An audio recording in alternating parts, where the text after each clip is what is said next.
امریکہ میں اسرائیلی لابی جنگ کے خاتمے کے کسی بھی معاہدے پر خوش نہیں ہے، اور یہ لابی کسی نہ کسی طرح اس معاہدے کو ڈی ریل کرنے کی کوششیں کر رہی ہے، اور امریکہ میں سینیٹر لنزے گرام اور مارک لیوائن جیسے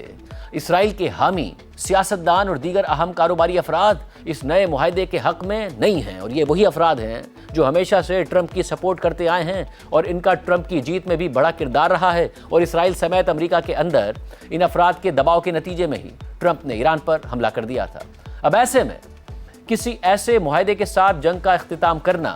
جو 2015 میں صدر اوباما کے دور میں ایران کے نیوکلیئر پروگرام سے متعلق ہونے والے معاہدے جیسا ہو بلکہ اس سے بھی کمزور دکھتا ہو، ایسا معاہدہ ٹرمپ کے ان حامیوں اور اسرائیل کے لیے قبول کرنا مشکل ہے، کیونکہ اسرائیل کے ساتھ ساتھ ان افراد کے دباؤ کے تحت ہی ٹرمپ نے 2018 میں یک طرفہ طور پر ایران کے ساتھ جوہری معاہدہ ختم کر دیا تھا۔ ایسے میں ٹرمپ کے لیے بڑھتے ہوئے اندرونی سیاسی اور معاشی دباؤ کی وجہ سے جنگ دوبارہ شروع کرنا بھی ایک اچھا آپشن نہیں ہے، اور ٹرمپ بظاہر دوبارہ جنگ شروع کرنے کے حوالے سے ہچکچاہٹ کا شکار ہے، اور اب ایسے لگ رہا ہے کہ صدر ٹرمپ ایسے کسی خراب معاہدے کو جسٹیفائی کرنے کے لیے ایک نیا معاملہ کھول رہے ہیں، اور وہ معاملہ ہے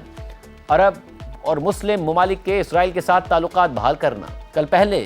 ایک پوسٹ میں ٹرمپ نے اشارہ دیا کہ میں چاہتا ہوں کہ مشرق وسطیٰ کے ممالک ہمارے تعلقات کو مزید مضبوط کرنے کے لیے اسرائیل کے ساتھ تعلقات کو نارملائز کریں اور ابراہم اکارڈز کا حصہ بن جائیں، اور آج ایک تفصیلی پوسٹ کرتے ہوئے ٹرمپ نے لکھا کہ اسلامی جمہوریہ ایران کے ساتھ مذاکرات بہت اچھے طریقے سے آگے بڑھ رہے ہیں، یا تو یہ سب کے لیے ایک بہترین معاہدہ ہوگا یا پھر کوئی معاہدہ ہی نہیں ہوگا، اور معاہدہ نہ ہونے کی صورت میں دوبارہ جنگ اور فائرنگ شروع ہو جائے گی، لیکن پہلے سے زیادہ بڑی اور مضبوط شکل میں یہ فائرنگ شروع ہوگی، اور کوئی بھی یہ نہیں چاہتا۔ ٹرمپ نے مزید لکھا کہ ہفتے کو سعودی عرب کے ولی عہد محمد بن سلمان، متحدہ عرب امارات کے صدر شیخ محمد بن زائد، قطر کے امیر شیخ تمیم بن حمد الثانی، قطر کے وزیر اعظم محمد بن عبد الرحمن الثانی، پاکستان کے فیلڈ مارشل عاصم منیر، ترکی کے صدر رجب طیب ایردوان، مصر کے صدر عبد الفتاح السیسی، اردن کے شاہ عبداللہ اور بحرین کے شاہ حمد بن عیسیٰ الخلیفہ کے ساتھ گفتگو کے دوران میں نے کہا کہ امریکہ کی جانب سے اس انتہائی پیچیدہ مسئلے کو حل کرنے کی تمام کوششوں کے بعد یہ لازمی ہونا چاہیے کہ تمام ممالک ابراہم اکارڈز پر دستخط کریں۔ ٹرمپ نے مزید لکھا ہے کہ جن ممالک کا ذکر کیا گیا ہے وہ سعودی عرب، قطر، پاکستان، ترکی، مصر، اردن، متحدہ عرب امارات اور بحرین ہیں۔ متحدہ عرب امارات اور بحرین پہلے ہی اس معاہدے کا حصہ ہیں۔ ایسے میں ممکن ہے کہ ایک یا دو ممالک کے پاس اس معاہدے میں شامل نہ ہونے کی کوئی وجہ ہو اور اسے قبول بھی کیا جائے گا، لیکن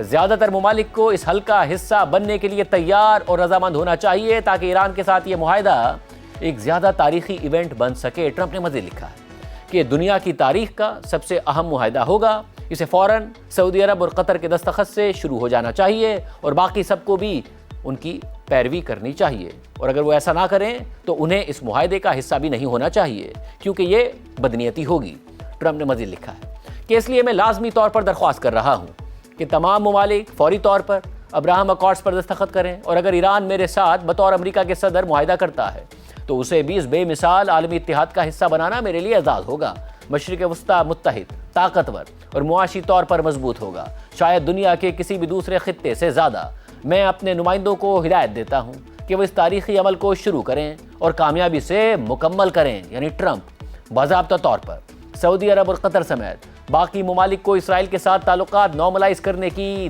دھمکی دے رہے ہیں، مگر اہم بات یہ ہے کہ پاکستان کا اسرائیل کے حوالے سے موقف بالکل واضح ہے، اور پاکستان اسرائیل کے وجود کو ہی غیر قانونی سمجھتا ہے، اور پاکستان فلسطینی عوام کے لیے غیر متزلزل اور غیر مشروط سیاسی، اخلاقی اور سفارتی حمایت برقرار رکھتا ہے۔ ساتھ ہی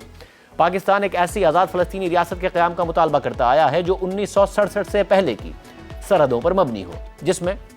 القدس شریف کو فلسطینی ریاست کا دارالحکومت بنایا جائے، جبکہ سعودی عرب بھی کئی مرتبہ یہ واضح طور پر کہہ چکا ہے کہ جب تک اسرائیل مقبوضہ فلسطینی علاقوں پر اپنا قبضہ ختم نہیں کرتا اور مسئلہ فلسطین کا دو ریاستی حل نہیں ہو جاتا، اور وہ بھی 1967 سے پہلے کی سرحدوں کے مطابق ایک آزاد فلسطینی ریاست کا قیام نہیں ہو جاتا، تب تک سعودی عرب اسرائیل کو تسلیم نہیں کرے گا اور ابراہم اکارڈز کا حصہ نہیں بنے گا۔ اور یہ بات بھی اہم ہے کہ اسرائیل دنیا کا ایک ایسا عجیب و غریب ملک ہے جس کی سرحدیں ہی واضح نہیں ہیں، اور اب بھی اسرائیل غزہ اور مقبوضہ مغربی کنارے میں فلسطینیوں کی سرزمین پر قبضے کے علاوہ شام کے علاقے گولان ہائٹس اور جنوبی لبنان میں کئی کلومیٹر کے علاقے پر غیر قانونی طور پر قابض ہے، حتیٰ کہ